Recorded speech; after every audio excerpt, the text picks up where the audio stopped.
For the first time since World War II, the United States has reportedly used its powerful Mark 48 torpedo in a real combat situation. The attack allegedly destroyed an Iranian vessel in the Indian Ocean that was returning from India back to Iran. The strike was so devastating that more than 87 sailors reportedly drowned when the ship went down. Now, this incident is raising serious questions in India as well, because one of America's most powerful underwater weapons was used in waters close to the region, and the strike happened silently beneath the ocean, without anyone detecting it in time. To understand the situation, take a look at the map. Here is Iran, and here is the Indian Ocean. Just days before the incident, the Iranian ship had participated in MILAN 2026 Naval Exercise hosted by the Indian Navy. After the exercise ended, the ship was heading back toward Iran,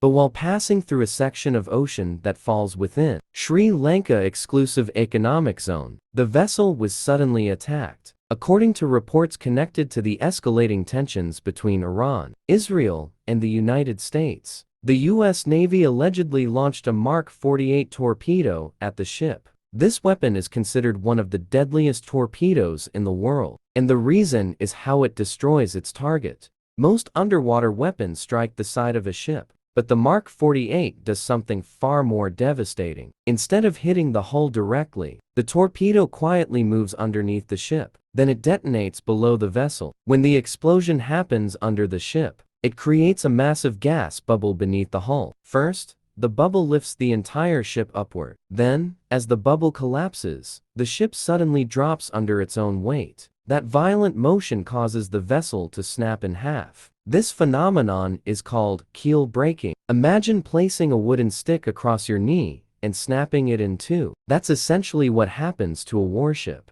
When this torpedo detonates beneath it, the ship's structural spine, its keel, simply cannot withstand the stress. And that's why the Mark 48 is capable of destroying even large warships in seconds. If these reports are true, the sinking of this Iranian ship wasn't just a battlefield event. It was also a global message, a signal that the United States still possesses one of the most silent and deadly underwater weapons ever built. A weapon that can approach from the depths, strike without warning, and by the time anyone realizes what happened, it's already too late.